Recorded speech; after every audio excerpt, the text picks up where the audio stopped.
And today on our fabulous podcast, we've got the incredible Rachel Illsley. Rachel, lovely to have you. Lovely to be here, John. Now tell me, what's your tipple today? I've got a gin and tonic, aka sparkling water, and you've got a triple whiskey, don't you? I have well, not really, but triple whiskey and lemonade. With apple juice. With apple juice, of course, yes. Yeah. Well, cheers, darling. It's lovely Ching, having ching. you. So, Rachel is not really a quilter by trade. However, as the podcast goes on, you'll see what we're going to do. So I'm going to let the lovely Rachel tell us a bit about herself now. Right, well, my business is called Magnolia, and it operates from a little town called Wootton Bassett. That's where my studio is, although I actually personally live a bit more towards Chippenham in a little village, which I love very much. I've been sewing now for probably over 30 years in all, not professionally, but I've sewn like most people do for family and friends, and made wedding dresses as well, and not really thought much of it. But my dear mum taught me. I was adopted as a child, so I was adopted into a family that really took notice of what I was interested in musically as well, because I play instruments as well. And my mother was a seamstress, so she learnt the skill of making wedding dresses. So of course she passed on all of her skills to me. So all the boning and undergarments and anything you could dream of, she taught me. And as a lot of people, you don't actually appreciate what is being taught to you as you're growing up. And then all that really went out the window growing up, boyfriends and that sort of thing. I only Boyfriends? had one, of course. Sorry? Had one. No, I had a bit more than that, but no, you know what I mean. Yeah, life takes over, doesn't it? So you sort of forget really what you've been taught for a little while. And then I came back into the fold, as it were, when I got older and I had my own children, because I've got 3 children. I've got 3 gorgeous little grandsons. One, Benjamin, the youngest, was only born 8 weeks ago, so he is absolutely stunning. Oh, and that fresh baby smell as well. Oh, he's absolutely gorgeous. So have hopefully, you been able to see him because of lockdown? Well, we haven't seen him an awful lot, but Jenny, my daughter, and we've been talking, and she hadn't realised that we could form a support bubble. Oh, it's gone dark in here, John. Rachel, what have you done? Oh, excuse me. I tell you what, in my studio, every now and again the light goes off. So if that happens again, I'll make sure that I don't show any flesh. but the light goes off automatically because it's on like a sensor. Right. So as I was saying, so I've got 3 little gorgeous grandsons. We haven't seen an awful lot of him, but my daughter only realised the other day that she could form a support bubble. So she only realised that a couple of days ago, and so did we. So she's going to come in and see us tomorrow. So we're going to sort of fix the bubble really, and have sort of times. And it's nice that you can do that as well, because at that age they need the support. How are you coping with all your sewing at the moment with lockdown and with coronavirus? How is that working? Well, I mean, I've got wedding dresses on my rail. I'll just show them to you actually really quickly. I'll move it really slowly, John. That is beautiful though. Oh, look at that little thread counter there. There you go, see? Love There's that. all my wedding dresses, and they're just all in my studio hung up. These were dresses that people have paid me for the alterations. Of course. Do you want to just slide it a little bit the other way so we can see that beautiful one over your shoulder? Tell me about that one. Oh, this one. That is so beautiful. This one, I'm actually changing the back. So at the moment it's a zip. So what I do is I can open out the back, take the zip out, and I actually make a corset back with all the loops and the back pieces. So I put all that in its place. Wow. So that's what I'm going to be doing with Because this you do a one. lot of that, don't you? You take a dress that somebody has bought and then Yeah, you do a huge amount of alterations. yeah, And you can see that this is a dress that Rachel's done where she's cut the entire bottom off. That's incredible. yeah. This is so this lady wanted just a ball gown. She didn't want the train at all. So I cut this enormous amount of fabric off, which is a very skilled job, but I did do it. And her little girl was very into her dollies. And so I had this idea. I thought, you know what? I thought I'm going to make her dolly a replica of her little bridesmaid's dress. And that's exactly what I did. So you'll see That that on it the might, picture. you'll see now on the screen that that is what you've made. So how Yeah, tall was that little dress? I think the doll was, I think it was about 18 inches, the actual height of the doll. So the dress itself was probably about like this. 12 inches. How Yeah. incredible. Yeah, so and the bride sent me a little video of this little girl opening up her surprise package because they bought her a new doll for being a bridesmaid. So of course then they had my little bridesmaid's dress to go with it. So she undressed the dolly what it was in and then put the little bridesmaid's dress on and she carried it up the aisle. Oh, how adorable. And I it's so know. important to have those little memories in a wedding to be Yeah. able to personalize Oh them. yeah, and I quite often find myself doing little bits and pieces like that. People don't pay me for it, but it's my idea to just make that dress a little bit more special, especially nowadays when we've got the lockdown and so many people have been disappointed with having to cancel their weddings and postpone them and postpone them and postpone them. Some of my brides have postponed it 4 times. Oh no.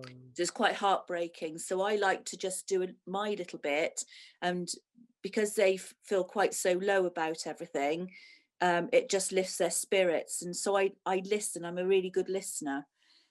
So I listen to what they say to me about their own, what things have gone on in their lives.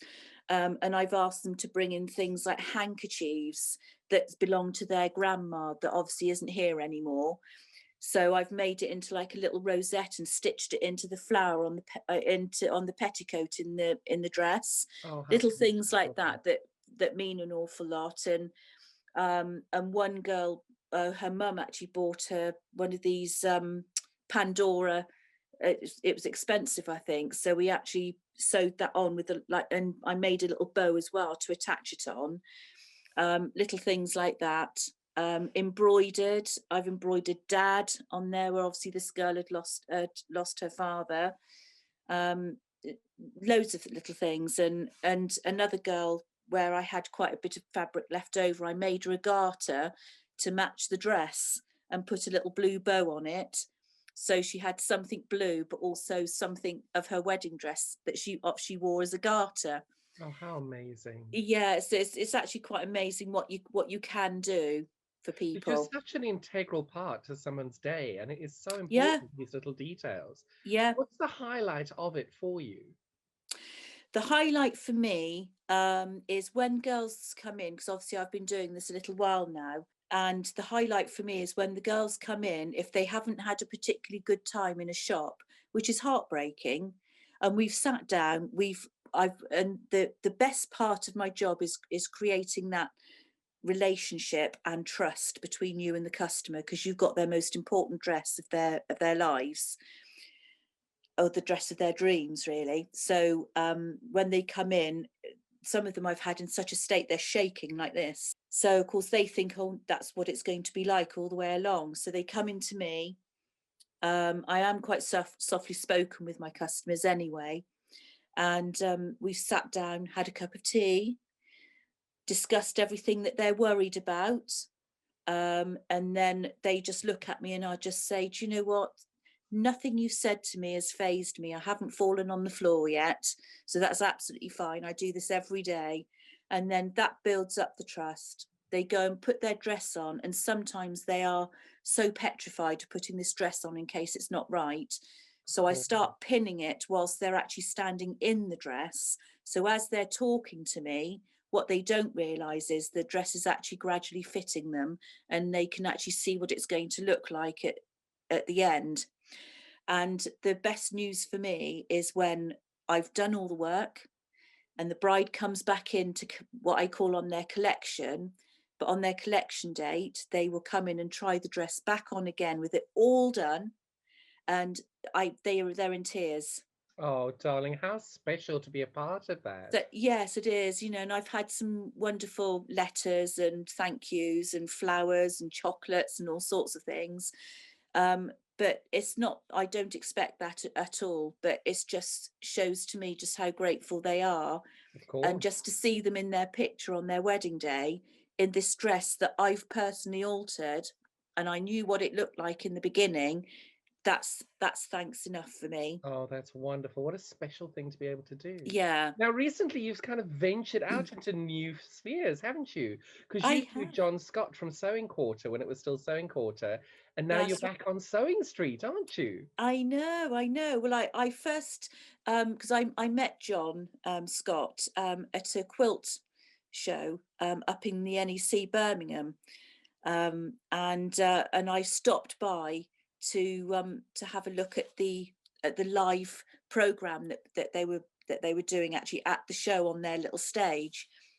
And before that, John had picked up on Magnolia and followed the story of Magnolia, um, and he mentioned me to the public practically every day.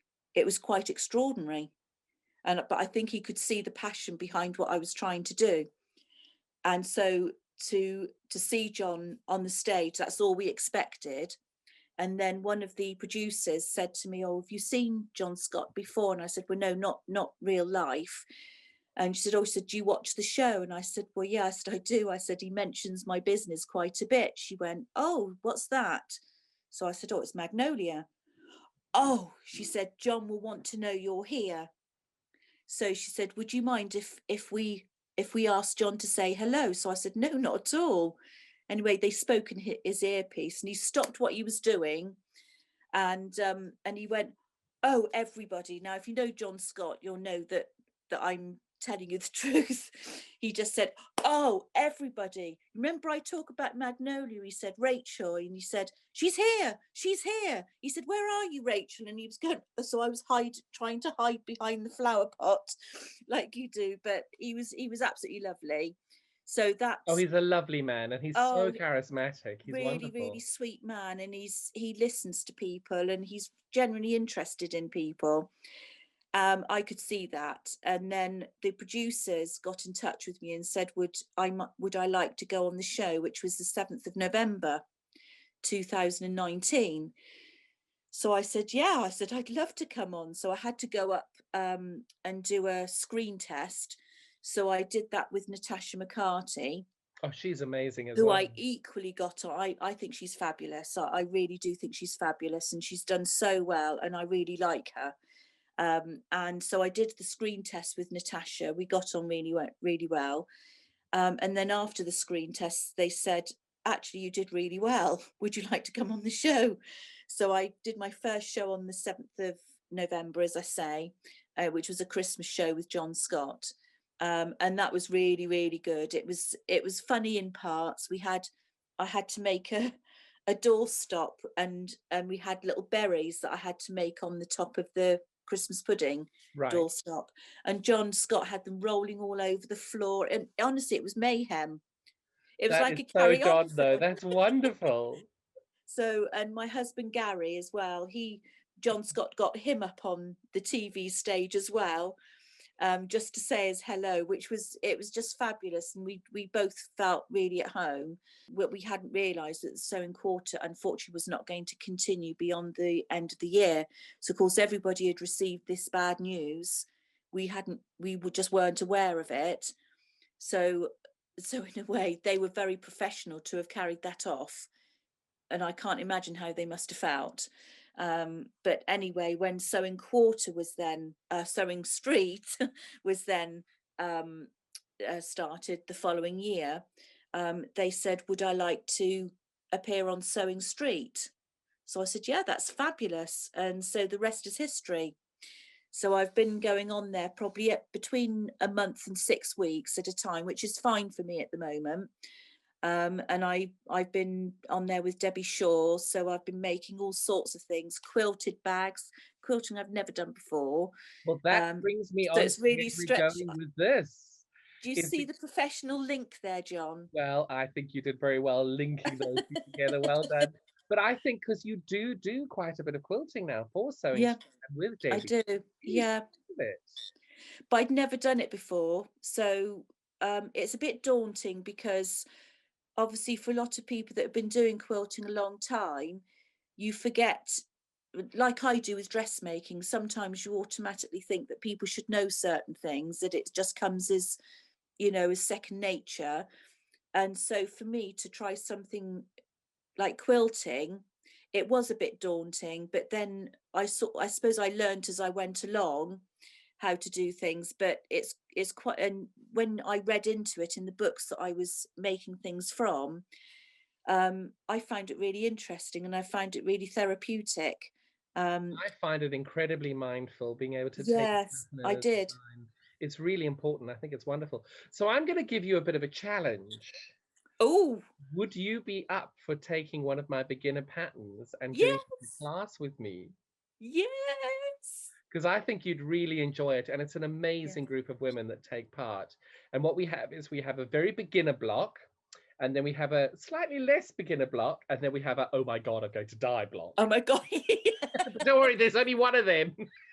I did see one of those actually. I don't know if that was it, but it was all rainbow colours and the quilt looked as though it was going like this. Oh, that's the Bargello. They're It was amazing. amazing. They're really lovely. And they come Yeah, together so quickly, but there's so much prep for that. Don't worry, I'm yeah. not going to get you to do a Bargello as your first quilt. I think that's I just do, if you can ease me into it, John, I'm there. I'm willing to do anything absolutely. really. What I'm going to do is, have you ever heard of, well, I'm not going to do this to you, but I'm going to wind you up anyway. Have you ever heard of foundation paper piecing? So Ooh, what you yes. do is you sew onto the back of paper and you Yeah. sew all these different pieces. So there's the worst block I've ever created. What it has something like 84 different seams on a 6-inch block. What? So the 84 piece is really seams. small, Yep. So but you're I not going think to at do your that to level of me. detail, I think you'd be very good at that.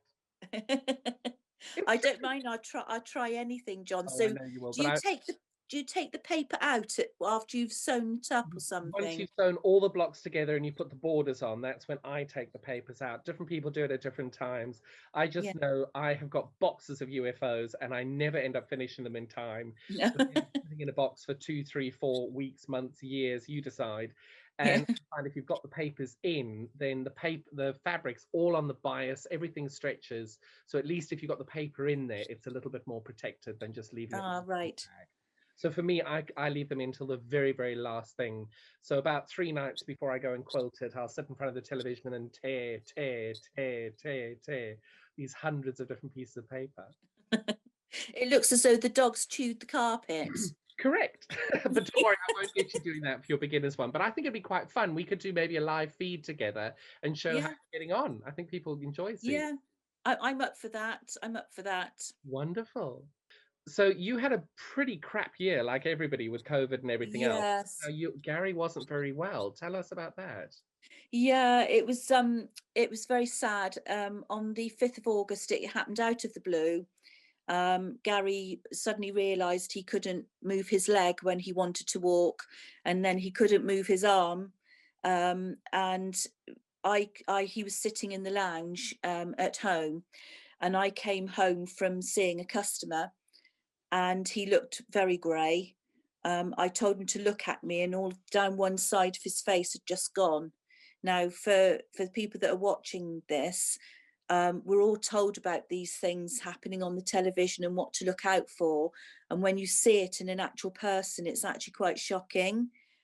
So I said to Gary, look, not going to waste any time. I'm going to drive you up to the accident and emergency, which I did. And of course, the upsetting thing is you can't go in. I couldn't go in with him. I had to leave him at the hospital. So I came home, as you can imagine, in quite a state. And you know, John, you and I started talking, sort of quite soon after that. And anyway, Gary stayed in hospital for just over 2.5 weeks in the main hospital in the stroke ward, and he was getting extremely depressed. So Possible to it's oh, it was awful. I had to try, and it's not because I'm harsh, I'm a very sensitive person, but where Gary was struggling so much to talk, 'cause he lost his speech, so he was trying to talk, and of course he didn't have the muscles in his face to talk. So I used to call him my little flower pot man, because that's what he sounded like, was a flower pot man. so nice. But you have to try and make light of it. You've got to try and make them laugh in some way. And this was my way of doing it. Of course, I went in to see him every single day. I wouldn't have missed it for the world. Of course, you're only allowed half an hour, which is not long to see your husband. That's heartbreaking. Especially when somebody that you love so much and have been with for It so long. exactly. And I mean, people that know us will know that we're really, really close couple anyway. And so after the 2.5 weeks, they managed to find him a bed in the rehabilitation unit, which is in Marlborough. And I cannot speak more highly of that hospital. It was absolutely fabulous. And Gary was showing me little videos of him. You know, he was able to speak certain letters, and then they got him upstanding. This was after about 2 weeks in there. So he was able to walk on the parallel bars. It was extraordinary to see him starting to come back, but that's because he had such a lot of support there. Of course. So Gary eventually came home about the 21st of September. So he'd been in hospital for quite a long time. So yeah, And he's how had is he his now? struggles. How's he doing He's now? Yeah, his spirits are really high, which is really, really good.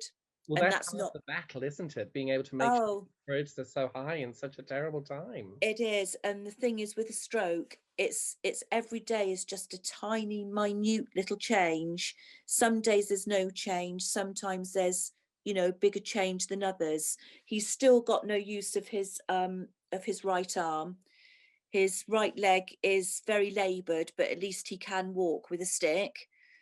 And his speech has come back, but when he's tired you can sort of tell, but it just means a lot of support, and obviously that's why I'm there. So together we sort of do as much as he possibly can. Of course, and that's all you can um do. Because I haven't seen Gary very often through the recovery process, but I have to say, on the times I've seen him, the leaps and bounds he's come, yeah, extraordinary. it's extraordinary, but a lot of that is mind over matter. A lot of that is, But I is think as putting well, your mind Rachel, to it it. speaks to your support and your care and your relationship, because the pair of you are so strong as a couple. The support you're giving Yeah, him is helping him so much. absolutely. And there's such a lot with a stroke which I hadn't realized, and they showed us like this little cartoon pictorial of this brain that and all these little people were hammering it away with little pickaxes.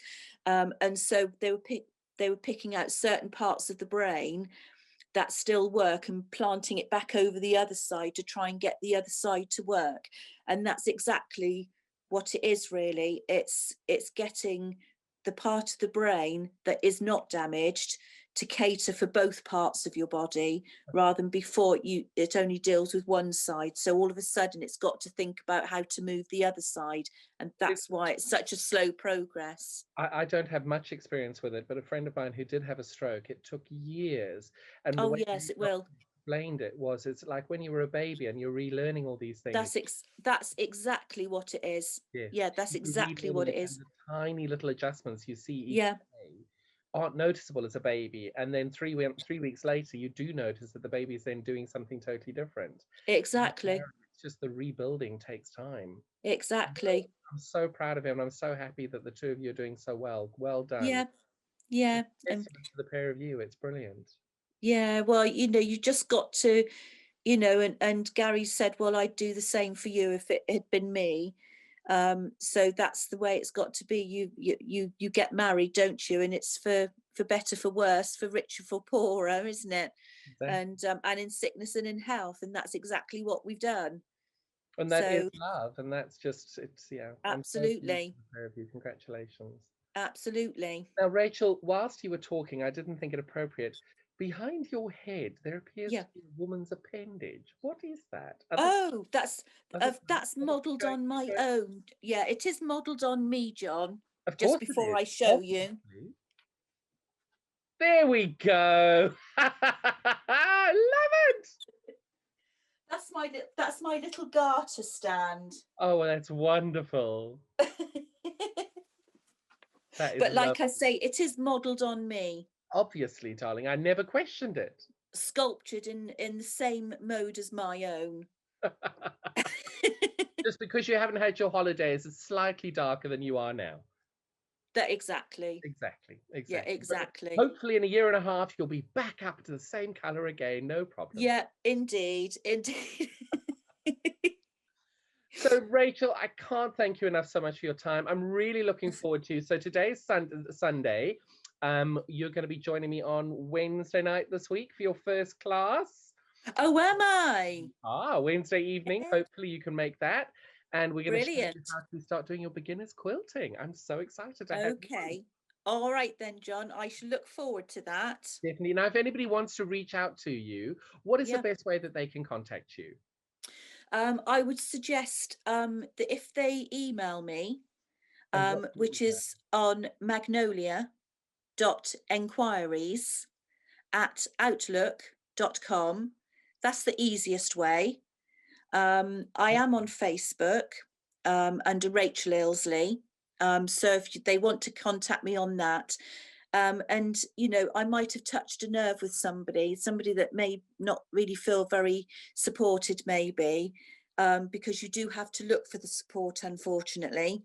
It doesn't come easy, which some people might be noticing, but sometimes it does help to talk to somebody else that maybe have gone through the same thing and realize that you are making forward steps, that there are no back steps. You do step forward, although it does seem like that sometimes.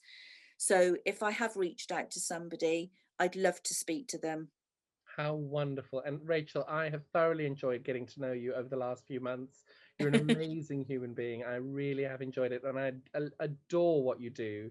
And I just can't Thank thank you. you enough for your time today. It's been really lovely getting to know more of you. Thank you. That's marvelous. Thank you, John. And I'll see you Wednesday. See you Wednesday, and then we're going to keep these going on Facebook. We'll do lives to show everybody how you're getting on with that. Rachel, look Indeed. after you. Lots of love to you and Gary. Stay safe, and remember, don't lick anyone. No, I won't. No, that's right. Just keep licking the donuts, John. Ooh, I like that. Stay safe, darling. Love you lots. Bye. Bye-bye.